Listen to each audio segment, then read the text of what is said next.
Hello and welcome to Invisible Walls. I'm Ryan Stevens. I'm here with Daniel Bloodworth. Yep. And Marcus Beer. Ciao. And we are going to have, this is going to be the last episode for this year. We have a lot of people leaving for holidays. We're doing a bunch of stuff, game of the year, etc., etc. But we're going to make it a good episode. We're going to have everyone come on. We're doing some giveaways. There's going to be Heart of the Swarm and some DuckTales. And if there's a dent in your case, you know why. We'll sign them. Yeah, we've touched them, so now that saran wrap is worth nothing. And if you have your fingers crossed, I think we're getting a bunch of Adventure Time games for the 3DS to give away as well. Huh. Which, you know, it's a funny show. The game, it's kind of like Diablo for kids. I don't know. We played it for like 10 minutes. We weren't quite sure what was going on, and that's an Adventure Time game. But first off, this is a show where we're going to be looking back, we're going to be looking now, we're going to be looking forward. And one of the last big games, you know, I don't know if you saw our games of December. There aren't any. Right. But one of the last big games of the year is Gran Turismo 6.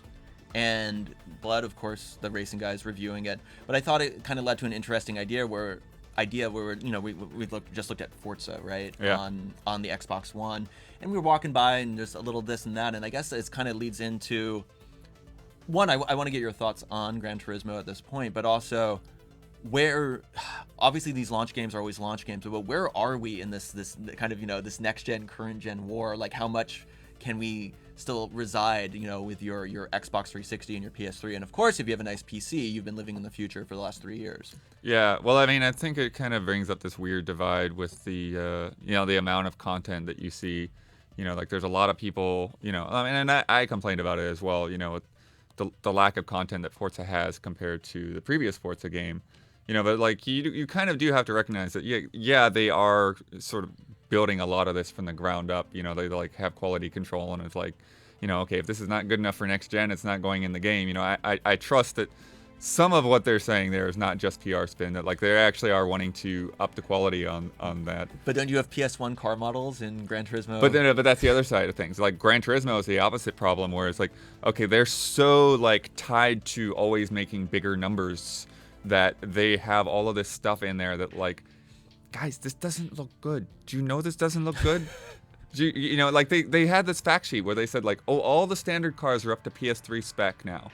And so there's no longer a way to like even like really tell the difference between a standard car and a premium car. Yeah.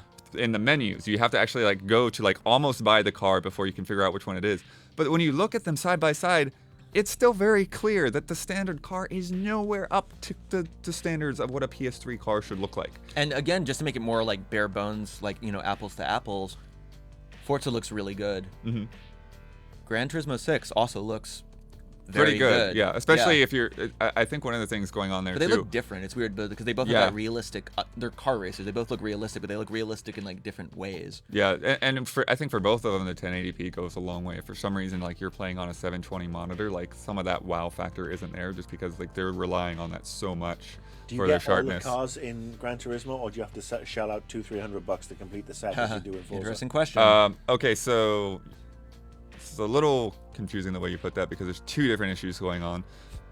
With Forza, one of the big issues I have is what we talked about before, is the DLC cars on day one in a game that already has a reduced car count.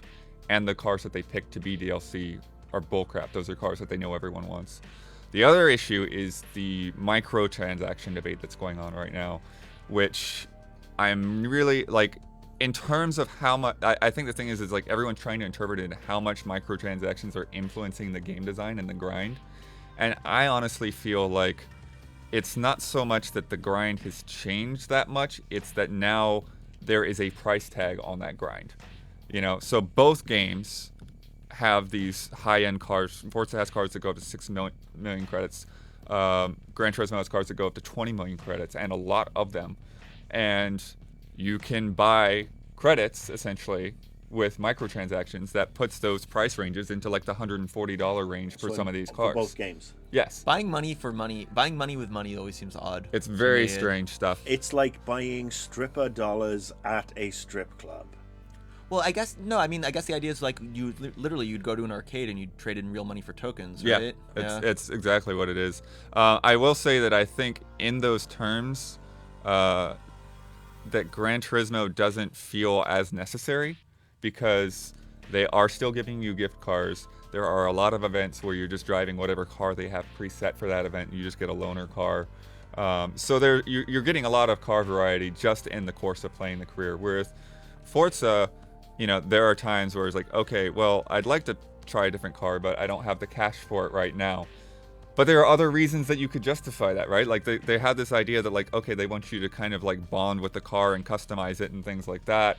So like reasoning out like why things are the way they are is a very confusing and difficult like sorting out that economy. And I think they're even adjusting the economy in Forza to like respond to people's criticisms. They have to adjust the economy because it's a joke. I mean, it's absolutely ridiculous. And tune into Annoying Gamer tomorrow because I talk about this very thing and more. They want to develop, after the whole free-to-play revolution, they want to develop whales, the people that spend a ton of money on these games. And I think people... But there's no... What? If it's a free-to-play game, fair enough. No. This is I don't even know if that's fair enough. But, you want to have people putting money into your game. It's annoying that they're trying... Like, didn't you say it costs hundreds of dollars to get, like, everything?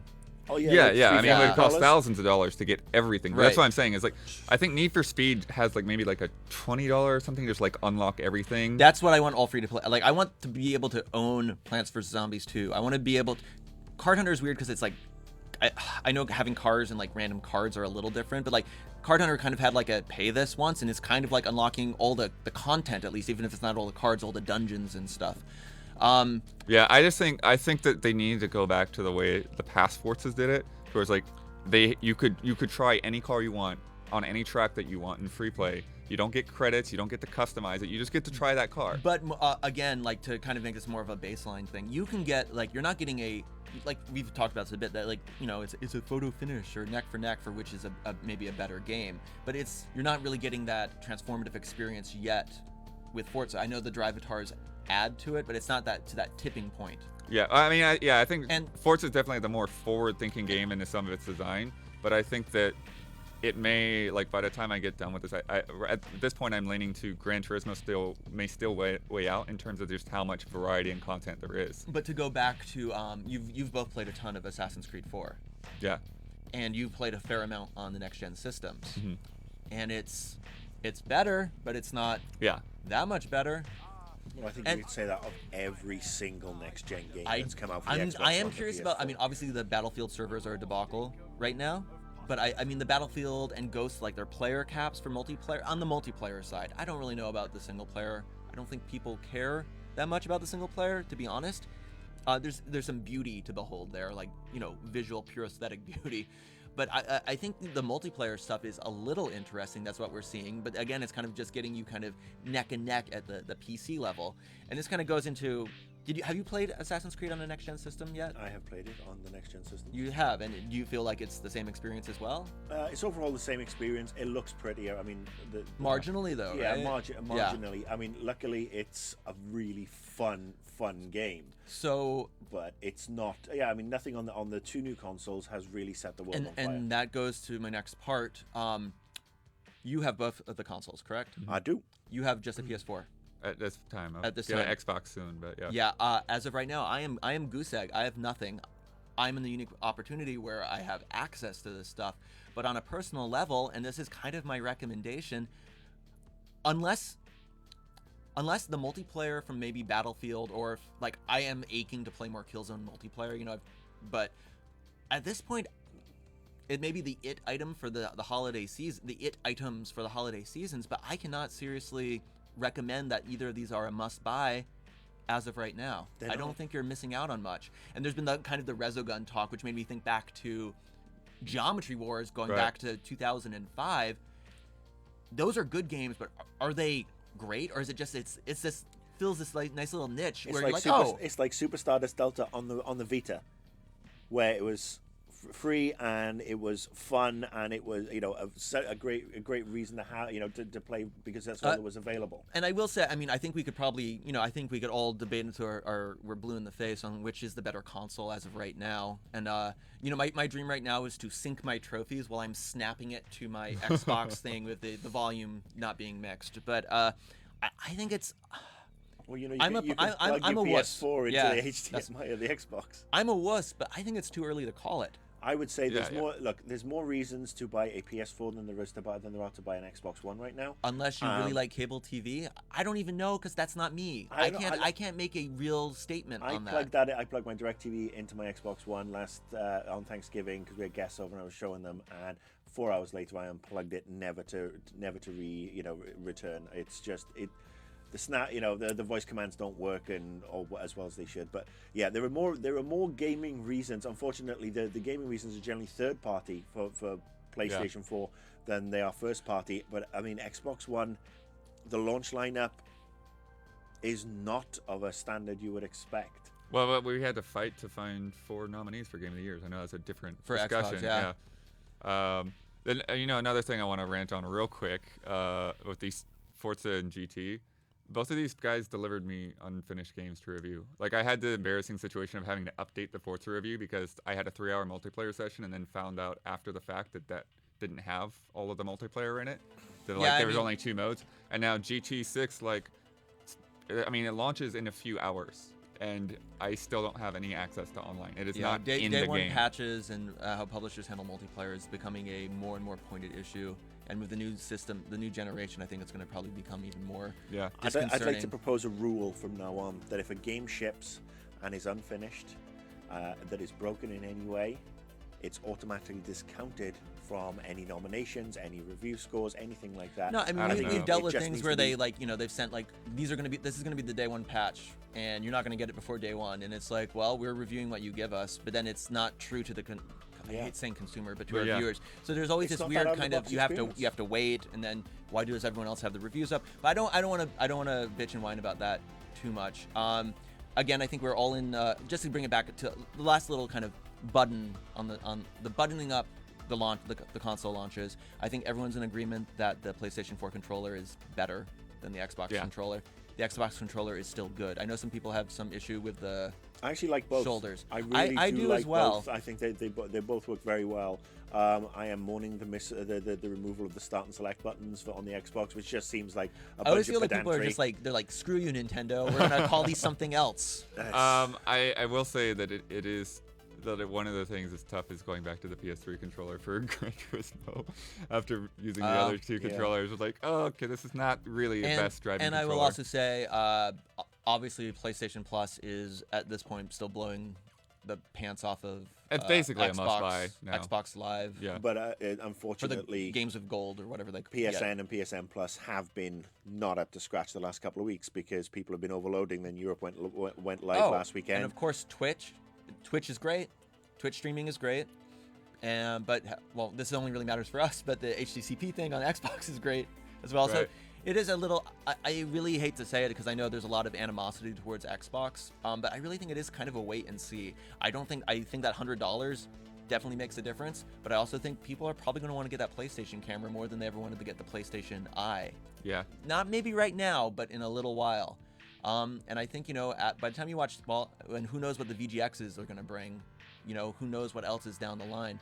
But for now, if you're missing out on these consoles, I think Watch Dogs was the game a lot of people were pointing at, and Knack. No, and it hasn't happened. It hasn't happened yet. Sony has Sony with its couple of in-house games for PS4 had better in-house launches than Microsoft. I don't know. Dead Rising and Rise versus Knack, and Forza versus Knack and Killzone. I mean, it is a little.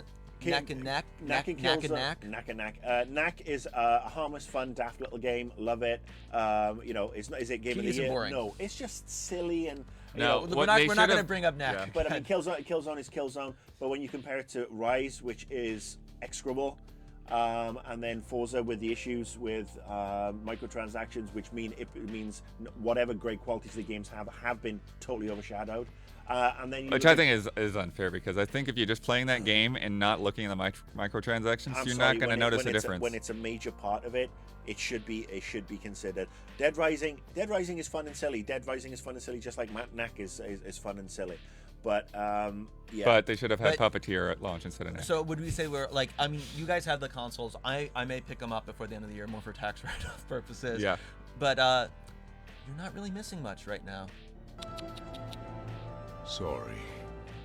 Hey everyone, I am not Ryan Stevens. I am Michael Damiani, and we are here to talk about something that has been neglected for the past few weeks. It's called Nintendo. And What's a Nintendo?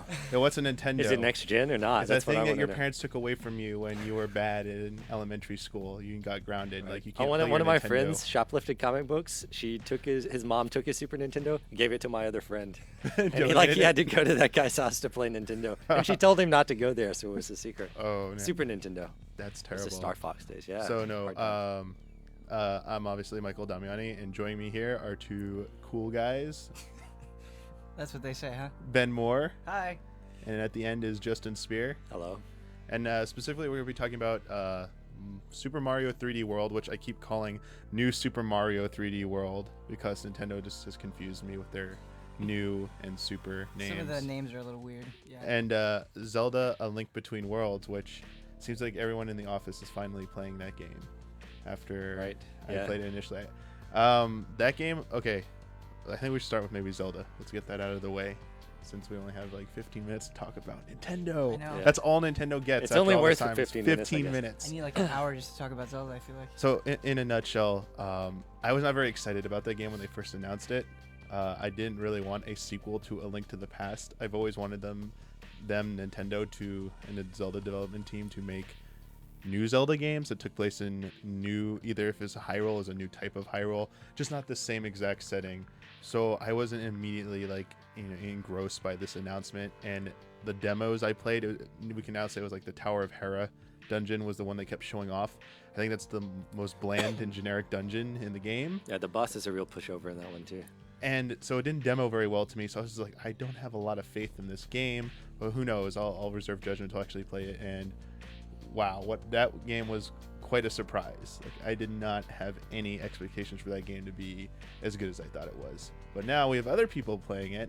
So I want to know how you guys are enjoying it and what are your like thoughts playing through it so far. Well, Ben, you finished it, right? Yeah, I feel like the one thing I want to say about A Link Between Worlds, since we're so limited on time, is I just actually finished Skyward Sword last week, and the Zelda I played before that was Twilight Princess, and I enjoy both of those games. I think they're good games, but there's a lot of fat, I guess, if you will, in those games. Like there are a lot of times where it's just like, okay, I understand what you're telling me, I just want to get on with it. And I think, you were talking about how you always wanted Zelda to be set in a new place, but I think looking back and making a sequel to a game that came out, more than a decade ago, actually like recentered them, because in A Link Between Worlds, there's not a lot of messing around. Like you just get to it. Like I would go from dungeon to dungeon and to dungeon. And I always felt like nothing was getting in my way, nothing was distracting me. Like I felt like I had more agency in A Link Between Worlds to do what I wanted to do than I have in forever. And to me, that's what makes A Link Between Worlds such an exceptional game. There's no dowsing rod though in Link Between Worlds, Oh, no. so I guess they just didn't have time to implement Thank that. God. Oh, I hate dowsing. Yeah, I didn't really like Yeah. Skyward Sword.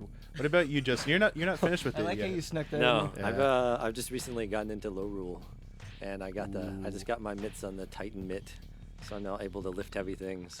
So before I finish off the dungeon, I'm gonna go and pick up some heavy rocks. But yeah, the way that you can just you can kind of get all of the items almost immediately after the game opens up and says, okay, you can go do what you want. You can also just take whatever item and get what you want. I mean, with some exceptions, the Titan mitt is in a dungeon, and you need it to access certain things, but it's not, it's not super Yeah. crucial key like, the boomerang or something else. It's like a small upgrade you can take with you, and it's always useful. It'll help you out.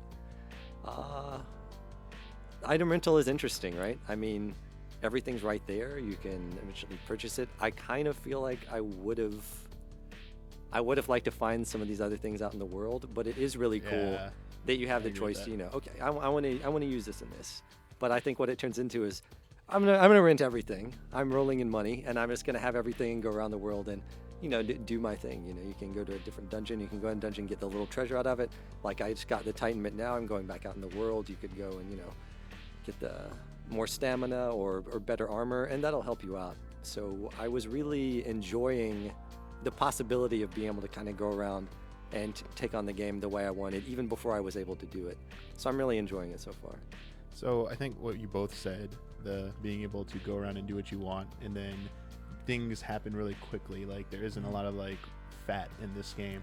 I think those are probably the two most important things to the average person playing this game, who has maybe played a few of the previous Zelda games, that it doesn't have that notorious slow build at the very beginning. There is a lot of cutting out of the tutorials in this game. Like the core thing is the stamina meter. Like you don't have your inventory no longer uses depletable like numbers. So like your arrows aren't like, I don't have 99 arrows. It taps into your stamina meter.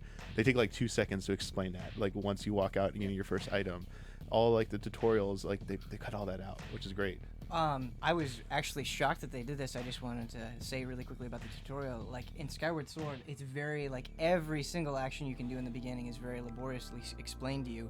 But in A Link Between Worlds, you know, you go to Hyrule Castle and there are these soldiers training in front of the castle, and like if you want, you can go talk to them and they'll tell you how to swing your sword, or you can just be like, "Thanks, I'm good." And I'm like, just the way Zelda is going, I'm shocked that they did that. You know, which is great. Just how quickly you get to each dungeon, how quickly like things happen in that game. It feels like there's like always something that you're doing that feels like kind of meaningful in that game. But the fact that you have so much, you know, as you said, like agency, you know, authorship over where you're gonna go for the most part, especially once you get to Low Rule, which once you finish it, just I'm curious now how you felt about how much freedom you really had. Because the Hyrule, I keep calling it Light World and Dark World, but Hyrule felt kind of like the training course, if there is any kind of training in the game, to get you acclimated to the part where you can go to, after you beat that first dungeon, and you can go to the second or third dungeon, you technically can go to either one you want if you have the right items. So Low Rule is, hey, now there's 7 of those. Go kind of do the same thing. Yeah, real Link Between Worlds starts here. Yeah, and I enjoyed that, and I don't know. I hope this translates well to, like, this kind of structure translates well to a 3D Zelda. I don't see why it couldn't, but this is why I've always kind of like been more inclined to like the 2D Zeldas, because they kind of follow the structure a little bit more closely. Some of the later ones not so much, but like the earlier ones, they had that kind of a degree of freedom where you could go around to certain dungeons at certain points, and I kind of like that because you never knew if you were doing the right thing or not. Like, am I really supposed to be going this way? Is it gonna be too difficult or not? Yeah, I really hope that they don't, totally. Resident Evil has the thing where they're like, okay, if you want to play real Resident Evil, get a handheld system. Otherwise, you know, if you want to be, you know, spoon-fed bullshit, then buy Resident Evil 6 or. You know, I don't have super high hope for 7, but it would be great if Nintendo were to say, hey, you guys, this worked really well. I like developing games like this. I love that the items they feel more like tools rather than, here's your key, open this lock. Okay, now open the next lock, get through the entire dungeon, use it on the boss. You know, it's a little more, you feel like these things have utility and you can kind of make your way through the world a little closer to maybe the first Zelda to me. And the way I really hope that they can carry that forward and they don't just, you know, kind of say, okay, this is a handheld thing, this is a little experiment, it's neat, so, you know, here's your pittance, and this is, you know, we're gonna pursue I don't know. I just hope they don't fuck it up with the next 3D Zelda. I would love to see them take some of these lessons and take some of these ideas. Yeah, I definitely agree with that. I do hope that, as good as I think A Link Between Worlds is, I do see parts where I think they played it a little bit too safe, just because they were trying to go to this different kind of structure. The whole, you can get all the items really quickly, and you can go to any dungeon once you get to a certain point in the game. Like you mentioned earlier, specifically, like you hoped you could have got some of more of the items from the world, and I'm assuming like through some kind of meaningful side quest or just through exploration rather than actually just having enough rupees to go buy them. I would definitely like to see something like that. I have everything already. Yeah. And I barely started Low Rule, and I've got everything. I own a couple items, upgrades, and things. I kind of feel like I'm gonna burn through that, and then I'm gonna be like, oh, I guess I got, your wallet will get bigger, and you'll kind of be doing the same thing. There's great situations to use them, but it is kind of like easy mode for acquiring items. Yeah. Well, going along with that, like the idea, like on paper, is really, really good because whenever you die in a Zelda game, it's generally like not a big deal. Like if you die in most of the 3D Zeldas, you kind of just go back a little bit, and there's not a lot of consequence. And I love the idea that when you die, you lose all the items you rented. And then like if you want to get past that penalty, you have to make significant financial investment. I like that concept, but as I've talked with both of you, we just found A Link Between Worlds too easy that never really came up. Like we never really got to explore that system because we weren't dying. And something that you mentioned, like maybe it would be nice if hero mode Yes, or like yes. I don't know, like maybe selecting your difficulty, like just something to kind of tune the game to each type of player, because I know they're trying to cater to a big audience, but I really wish that you could select hero mode from the start. I mean, there's a lot of good ideas in A Link Between Worlds. There's obviously a lot of like things that they can build upon for as good as this was, I think, to do in the next Zelda. But I think it comes down to like the new systems and just how like I don't want to say streamlined, but like how easy and accessible some of the game is, because they cut out on a lot of stuff. One game like another Nintendo game that I felt like currently isn't doing as good of a job as that, but still is a really good game, Super Mario 3D World. A nice transition. The whole like interface with that game, there's just like one too many steps. Like when you beat in that game, it's a map, you go through level to level. When you beat like a level, there's a whole like, you just beat a level, saving, then you go to start a level, change your character menu, gotta wait 3 seconds. Like it seems like they could have like eliminated like one step from that process. I think that's the way that the Wii U is next gen, and the increased, waiting times. I just noticed that it's like I want to keep going. It's like I want to keep going, and it's that small little like interruption that's just enough to like make me think about it that I didn't have at any point in Zelda really. Yeah, but maybe they should have stuck with carts for the Wii U. Yeah. With going Instant along with load your time. interruption thing, Mario 3D World is the first time that you can like kind of go anywhere on the overworld map, and you can like go and collect coins, you can like kind of go and do things. But I wish they would have taken that a little bit farther. Like I wish you could do like if you're gonna let me move around on the map, like let me do more things. I mean, I haven't finished the game. Maybe it opens up quite a bit, but Okay, yeah, I'm through this. I'm in the 6th world right now. I haven't beaten it either. I do like how there is some incentive besides just going to get coins, that you can go to a spot and there might be like a warp pipe you can trigger just by walking over to it. You didn't necessarily have to beat the level. So kind of like the other previous 3D and 3DS and 2DS Mario games, when you beat a level, it unlocks like a path that will unlock the next level to go to. And if you don't do that, you can't access like the next level, but there are still, you can run, as you said, you can run anywhere on the map, and there might be a spot that you can go to right away that triggers like an entrance to a secret spot where you fight like Fire Brothers or something like that. But I think what you just mentioned, like as much as I'm really enjoying the game, like I'm enjoying the actual game part of it, and the map is a nice touch, but it makes me think back to something like Super Mario 64. We had that giant castle to explore as a hub environment. Galaxy and Galaxy 2, the spaceship, didn't really do as good of a job of that. I kind of miss having the hub environment be like this world unto itself. Yeah, where it you feels could, like everyone wants to yeah. go back to Mario 64. I hope that they After could they find played a it, way to. They don't need to do paintings again, but find a way to create like a hub world that's like fun and engaging to go through, that you want to explore, and that's how you progress through the game, and you access the worlds through that somehow, rather than, I get why they do the map. It's pretty easy to do, and it's easily understandable to most people, like, oh, it's very straightforward and linear, but I kind of miss that like 3D castle. I mean, the castle was as much of a place as any of the painted worlds that you went into in 64, and it feels like in 3D World, being able to kind of traverse the map is like a kind of a compromise, like trying to imitate that, but I totally agree. I wish they would more fully embrace that. Like even in Galaxy, like the ship was okay, but it wasn't. Yeah. It didn't. I There think wasn't as much to find as there was. It's gonna in turn to the Mario 3D depths if we get too deep. I wanted to know if you guys playing it by yourselves. The new Mario games, they want multiplayer. The new Super Mario Bros. They want everyone bumping into each other and falling in pits See, at some point, or they want that to be an option, right? I'm at least glad. I'm assuming you're playing it alone. I though. guess I'm glad that Or two people, I hear, is a good. they sweet give you spot. so it's easy to have the option to do that, and it's drop in and drop out on this game. So for those people who do want to play multiplayer, it's very easy to get into, and there are some people in the office that really like that, actually, and there are some people like me who don't really like that. The one thing I'll say that like I think I'm glad they don't do it, but maybe it'd be interesting if they tried it, is that they don't adjust the level composition to account for multiplayer. Like they don't change the layout, they don't add extra enemies, or they don't like make a jump a little bit harder because you could like bounce off your friends while you're playing. They don't do that, so it's essentially the same level. It's just because you cannot pass through each other because you interact with each other when you hit them. I think it adds a little bit more mayhem to it and makes some parts a little bit more difficult, other parts more easy. So I guess that naturally does it. But I guess I'd be kind of interested to see if they actually made versions of levels, like the mode, if it wasn't drop in and drop out, like at the beginning you picked multiplayer mode and it was like a different set of levels that were geared, designed towards that. I'd be interested to see that. I don't know if I'd really like that or not, but at least right now I'm like happy with the status quo that they're doing with that.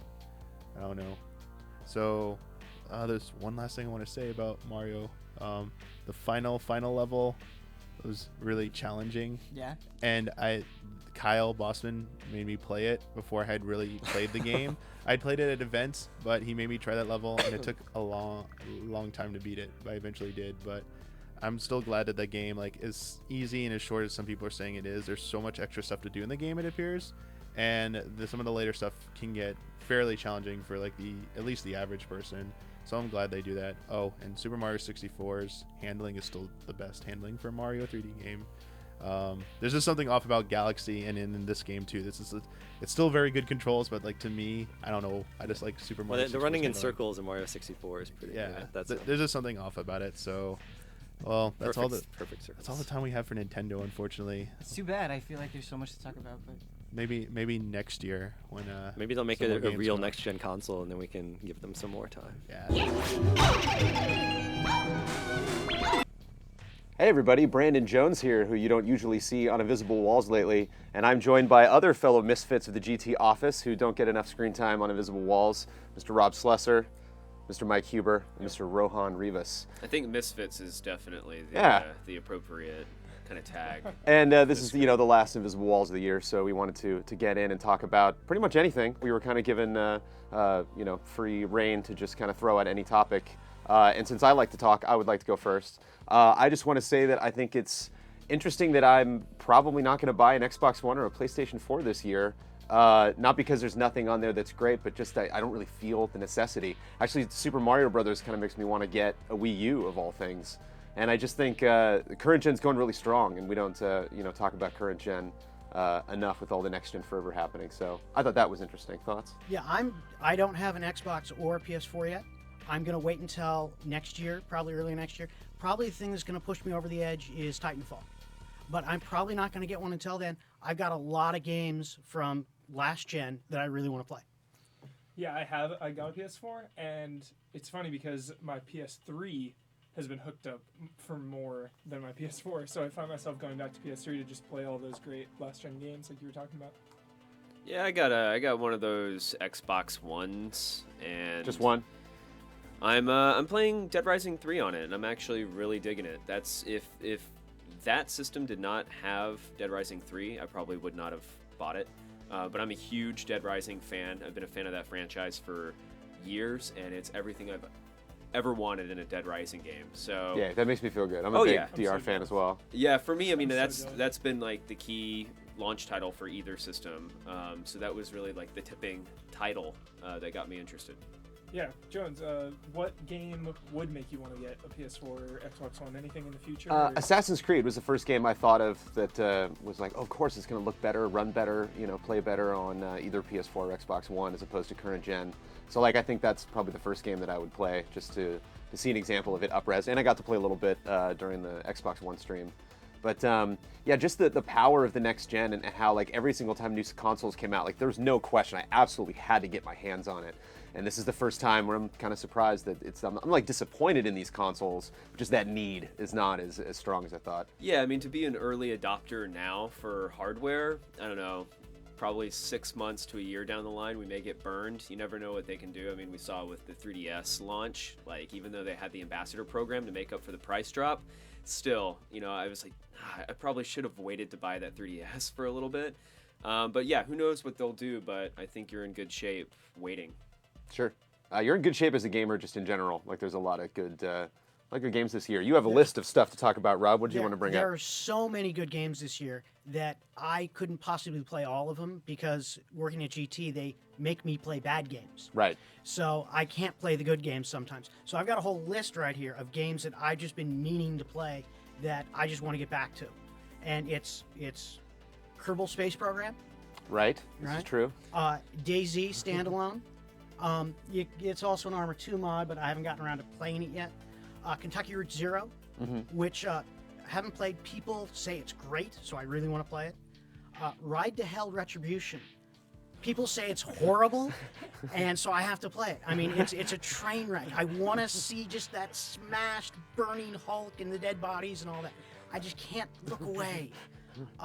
Dead Rising 3, you were talking about earlier. Really want to play that one. Swapper, which I don't know much about, but Ben Moore says it's a great game. So, of course, if Ben says it's a good game, I got to play it. It's got to be. Saints Row 4. I don't know if you guys are Saints Row fans. I love Saints Row 3. Just the humor in it was so great. I mean, it's right on that borderline between crass and stupid and objectionable and making fun of things that are crass and stupid and objectionable. And it just goes back and forth between that line, and that's really great. It's kind of the Starship Troopers of video games. Yeah. Oh, love me some Starship Troopers. And Hey Ash is going to be DLC. Yeah. Saints Row 4. How meta is that? You know. It's good. I finished it. It's a fun game. It gets a little repetitive, but it's good. I know. I've been waiting to get through 3 to play 4. But... 2 more. Arma 3.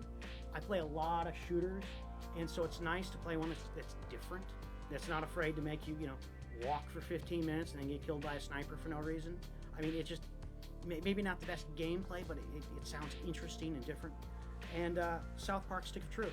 Not out yet. Yeah, but, finally. Definitely. I mean, it should be out. So,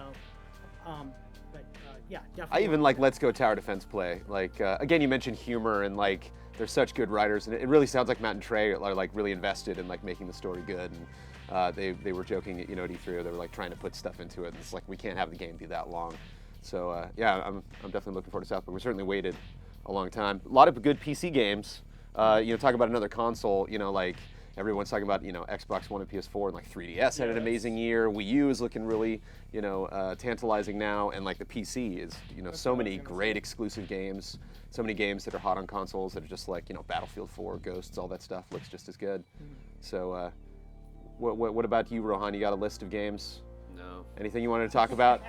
You just came in and sat down. You're ready to discuss whatever anyone else has to throw out. I'm starving right Do you have now. a list of foods you'd like to eat? I have a half-eaten Pizza Hut deep dish upstairs, and I can't wait to get into. It's pepperoni, black olive, and onion. They do the $10 like as many toppings as you want, large, and I just dove in.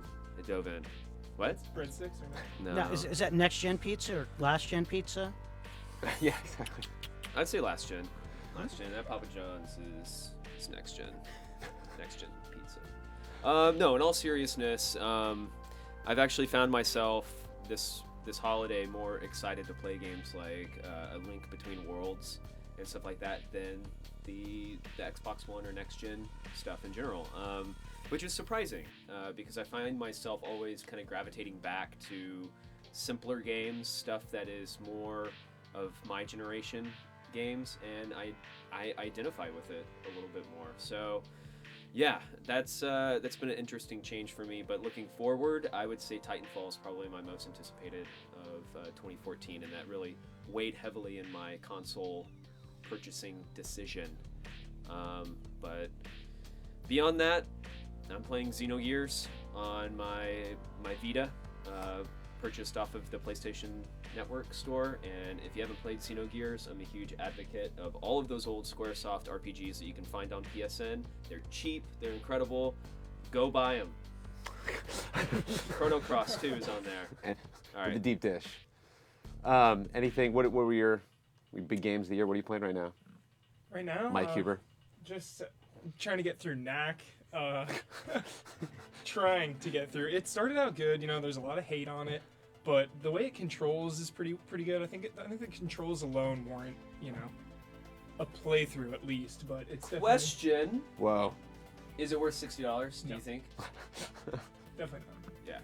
But I mean, it's not a bad game. But I'm on like chapter 8 now, and it's definitely losing steam. I think it's going on a little too long, getting a little repetitive. But Just kind of playing out of obligation. yeah. I want to get through that and then probably move on to Killzone. So Definitely Watch Dogs, I think. Just kind of, it's tough to think. Like, we would probably be playing Watch Dogs, wouldn't we have by now? Oh yeah, I mean, I think that would probably be one of the 3 games people would always bring up in conversation. So, yeah, sad we're not playing Watch Dogs right now. I'd like to ask you everyone, what are you most looking forward to next year? What big game? Yeah, probably that. I think it, kind of represents, like, I'm just a huge fan of open world games, and I'm really curious to see how far they take that, especially with multiplayer, which they're still really quiet about, even though we're like past when the game was going to launch, just how those systems are going to work.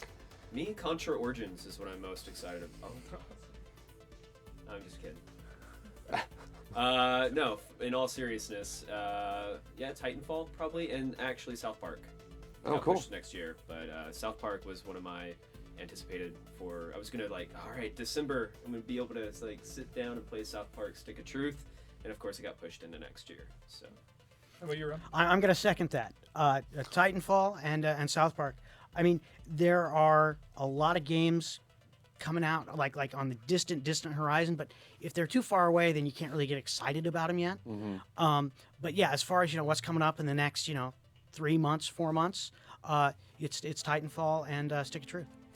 And I know you guys really wanted to mention Disney Infinity, because obviously Infinity 2 is coming out next year, but I mean, I'll just throw it out there, for the group, that, we're obviously going to get a sequel to that. And does it have Star Wars in it yet? Doesn't have Star Wars, doesn't have Marvel yet, but I think, from what my understanding was that they were going to come out with a new version of that every year, just like Skylanders has. So, next gen Infinity, I'm hearing some rumors that they got some beta gameplay up, and it looks really cool. What happens when you put a Skylanders toy on the thing? It doesn't work. It would be. It's pretty anticlimactic, but that would be great. That would be great if it was if it kicks shoots it off, gives some sort of force feedback. Just totally takes over the system, and just goes and hacks your Xbox. So I'm not a huge Infinity fan yet. That's okay. Okay, give me the 30-second sales pitch on why it's so cool, because I'm looking at it and it's it's a bunch of toys. Haven't we had this conversation before? Haven't I given you the sales pitch, Ron? How many times do I need to give you the sales pitch? I think what's really lasted, I had a friend of mine that got it for his kid, and he'd never even messed around with the toy box, and he was just finally got into that, and that's really fun, and it's nice. It's nice to have Minecraft, and instead of everything you have to build with blocks, there are blocks, but you can also take a preformed castle and just put that in. And I really like the ease of use with the toy box mode. I still think that's something Skylanders doesn't do, and something that's really unique to that, kind of like a Little Big Planet in 3D, and that was really unique, and I'm excited to see it just kind of upgrade naturally. And even though they come out with a new sequel, all the old figures will work, all the old play sets. But I'm definitely the only person smiling at this table, so I will end the Infinity discussion there. Anything you want to mention? This is your last chance, Rob, to say anything to the users before the end of 2013. Deer in the headlights. Mike. Just looking forward to next year. It's going to be amazing. Any resolutions? Deer in the headlights. Just play more games. Rohan, anything else you're gonna have for lunch? No, but I would say to everyone, just eat well. Find that food you like. Find your own deep dish. Yeah, disregard calories. Look at the saturated fat content, but when it comes to calories and nutritional info, make sure you pay attention. If there is a Food Lion retailer near you, and it still exists, visit it, support your local cause, your local Food Lion, and just make sure you play games and eat a whole lot, because as an American, I feel like it's my duty. I like that binging is really big, now that with tons of shows on Netflix and stuff, binge responsibly is the VGX tagline. It's just all about binging. But yeah, don't forget to actually ingest food and protein and calories and stuff. It's really important. And go outside and get some sun. Going into the holidays, yeah, I'm sure eating in the holidays is not going to be a tough job for everybody. But thank you so much for letting us ramble on. It was fun to be on Invisible Walls for a change, instead of letting the other guys have all the fun. And have a happy New Year and a happy holidays. See you guys soon. Fuck!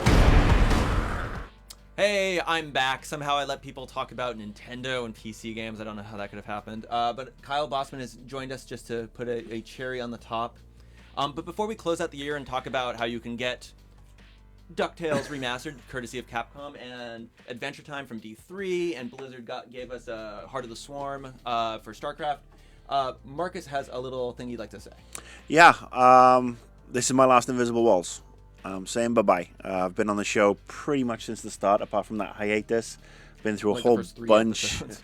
Well, yeah, apart from the time when I went off to work for that company that will not be named. But yeah, I figure I've been on enough Invisible Walls now. As you saw, there's a great team just waiting to come through.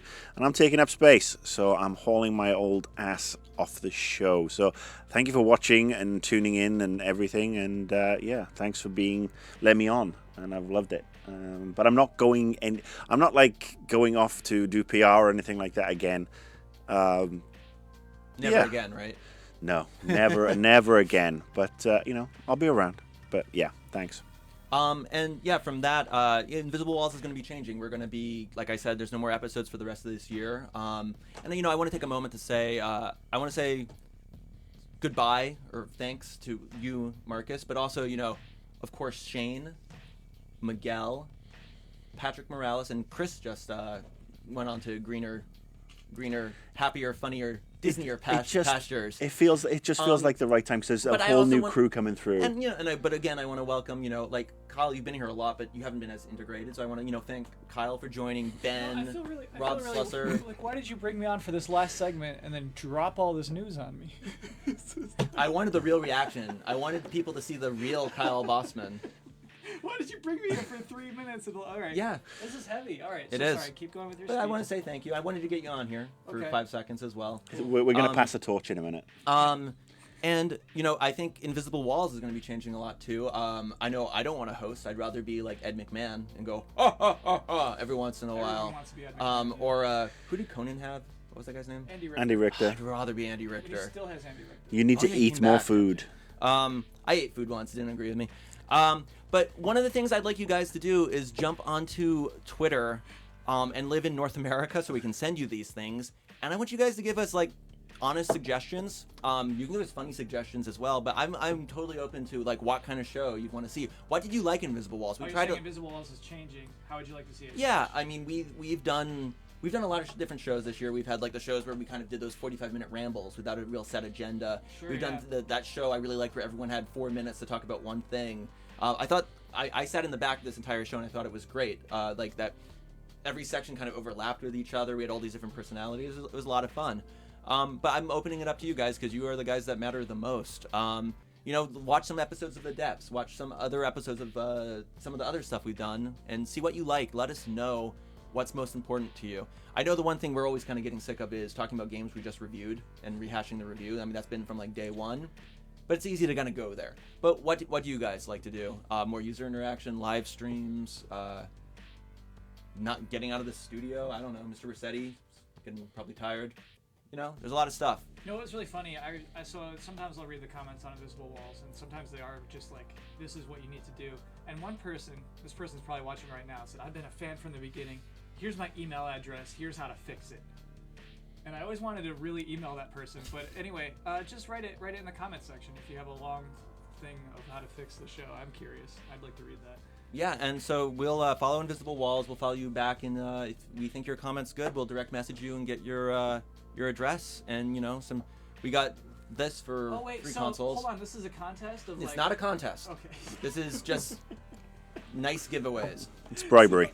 You don't want the lawyers involved. So, but your way to enter is to say this is how you should change Invisible Walls in the future. Entered is such a weird word. Okay, your way to just participate, and you may or may not be rewarded. I understand. Who knows? Maybe I'm going to game. Maybe I'll really just go to GameStop and trade these all in. Get myself some sweet Steam gift cards. No. So Zynga money. That's what you want. So anyway, we have a version of each console for DuckTales. Oh, I showed him at the start of the show. Oh, I see. And we're gonna hopefully get Adventure Time. I'm not entirely sure. Yeah, D3 said they're gonna give us 5 collector's editions and Heart of the Swarm. Is it Heart of the Swarm, the second one? Yeah. Yeah. Sorry. What was the first one called again? Wings of Liberty or something? That's exactly what it's called. Yeah. This thing's the collector's edition. That's old school. I really like that Blizzard still does these. For a PC game. You like mouse pads? Yeah. It's heavy. It's thick. Anton probably did not like that sound at all. But from our gaming house to your gaming house, you're always on our friends list. And other corny holiday greetings. Christ on a bike. Enjoy the holidays. And Marcus, why don't you get the final word? I'm going to say goodbye. Up and out. For the last time. Up and out. pour one out to all the people who've left the show this year and the next generation. See, it works with the next gen and everything. It's symbolical. It's marvelous. 4D. Awesome. Laters. Toodles.